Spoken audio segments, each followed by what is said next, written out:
इस समय की सबसे बड़ी खबर आ रही है, खाड़ी देशों की बड़ी बैठक जो रियाद में शुरू हो गई है और गाज़ा पर बड़ा बयान आया है। आपको मैं पहले ही बता रहा था कि 11 और 12 को बड़ी बैठक हो रही है खाड़ी देशों की और उसके बाद इजराइल और अमेरिका के खिलाफ बड़ा फैसला हो सकता है। तो सोचिए, बताऊंगा इस बैठक में क्या फैसला लिया गया और किसने क्या कहा है। उससे पहले ही सोचिए, इजराइल पर 3 देशों से हमले शुरू हो गए हैं और खाड़ी देश एक तरफ जहां बैठक कर रहा है, वहीं 3 देशों से ने हमले शुरू कर दिए। ईरान, लेबनान, सीरिया और यमन, इन 4 देशों ने लगभग जो है वो हमले शुरू कर दिए इजराइल पर और इजराइल को खुली चेतावनी दी गई है। वहीं लेबनान के जो लड़ाके हैं, वो पुतिन के जो लड़ाके हैं, वो लेबनान पहुंचे हैं और वो सब लोग कूच कर रहे हैं और इजराइल के लिए अंतिम तारीख तय कर दी गई है। और 11 और 12 आज और कल की जो बैठक है वो क्रूशियल है। तय हो जाएगा कि इस बैठक की इजराइल के साथ और अमेरिका के साथ क्या करना है।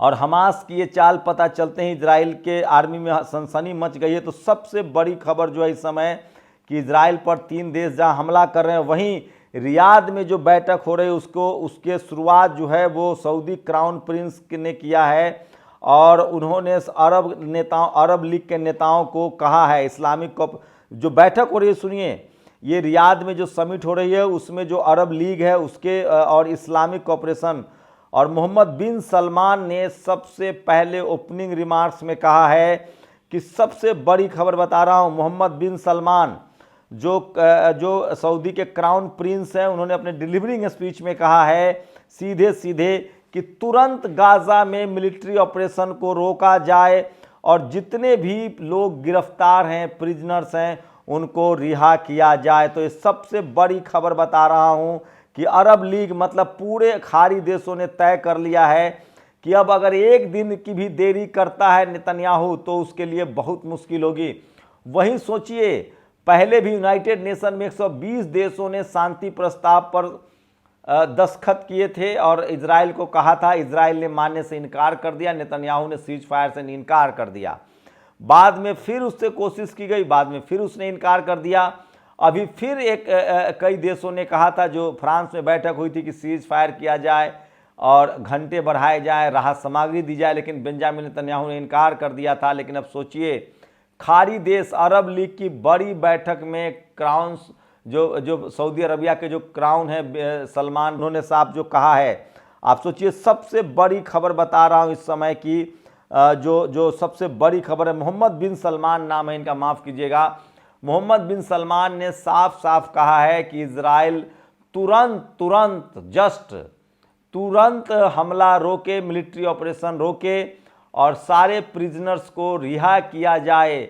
ये अरब देशों ने मांग की। आपको बता दें इसका मतलब क्या है, अमेरिका को इस पर ध्यान देना पड़ेगा। अमेरिका के 13 सैनिक हवाई अड्डे जो है वो अरब देशों में हैं, 40,000 उसके जवान हैं और 2 दिनों में तय हो जाएगा कि इजराइल का अब क्या होगा। तो खाड़ी देशों ने पहले तो संयम बरता है, समझदारी की बात की और कहा है कि आप जल्दी से जल्दी मिलिट्री ऑपरेशन को रोकिए, नहीं तो बहुत देर हो जाएगी और सारे प्रिजनर्स को रिहा कीजिए। तो 20 लाख फिलिस्तीनी विस्थापित हो चुके हैं। यूनाइटेड नेशन ने रिपोर्ट जारी की, हर 10 मिनट में एक बच्चे मारे जा रहे हैं। तो अरब लीग की बैठक हो रही है और सबसे बड़ा फैसला हुआ है कि तुरंत रोका जाए, तुरंत युद्ध रोका जाए।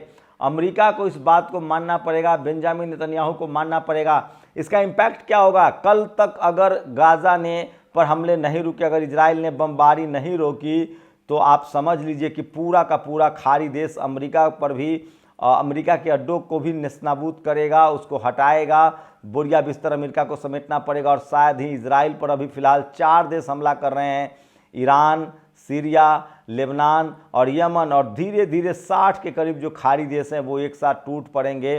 तो समझिए, सबसे बड़ी कोशिश है ये फिलिस्तीन इजराइल युद्ध को रोकने की। और अरब कंट्री की एक बड़ी बैठक रियाद में चल रही है, जहां सऊदिया प्रिंस ने साफ साफ कहा है कि इस हमले को तुरंत रोका जाए। तो इस समय की सबसे बड़ी अपडेट और सबसे ब्रेकिंग खबर बता रहा हूं फिलिस्तीन, इजराइल और फिलिस्तीन युद्ध पर, कि खाड़ी देशों ने कहा है कि इजराइल तुरंत बमबारी रोके, हमला रोके, मिलिट्री ऑपरेशन रोके, तभी जाकर कोई बात आगे बढ़ेगी। इसका मतलब है कि खाड़ी देश ने तय कर लिया है कि इजराइल को तुरंत हमला रोकना होगा, उसके बाद आगे बात होगी। इसके बाद भी आप कल्पना कीजिए कि अगर बेंजामिन नेतन्याहू का जो जिस तरह का एटीट्यूड है, अगर ये हमला नहीं रोका गया तो अमेरिका के लिए मुसीबत होगा। आपको बता दें, पहले ही रूस, चीन, नॉर्थ कोरिया, ईरान ये सब एकजुट हो चुके हैं, हथियारों की सप्लाई हो रही है और पहले की तरह माहौल नहीं है। क्राउन प्रिंस ने अमेरिका के विदेश मंत्री को घंटों बैठाया था मिलने के लिए, अब अमेरिका को कोई बहुत सीरियस नहीं ले रहा। वहीं मिस्र और जॉर्डन ने तो बाकायदा जो बिडेन से मुलाकात को कैंसिल कर दिया था इस मामले पर। तो सोचिए, अमेरिका का जहां पहले खाड़ी देशों पर दबदबा था, अमेरिका अपने बिजनेस का हित नहीं करेगा, अपने सैनिक अड्डों को ख़त्म नहीं करेगा और वो इजराइल का साथ छोड़ देगा, जो मैं पिछले 4 दिनों से आपको बता रहा हूँ। तो इस समय की सबसे बड़ी खबर है, जिस तरह से रियाद में बड़ी बैठक हो रही है खाड़ी देशों की, इस्लामिक कंट्री की, अरब लीग की, और उसमें साफ साफ कहा गया कि पहले तो कोई भी बात तभी आगे बढ़ेगी जब फिलिस्तीन पर जो हमले हो रहे हैं, गाज़ा पर जो बमबारी हो रही है, मिलिट्री ऑपरेशन है, उसको तुरंत रोक दिया जाए।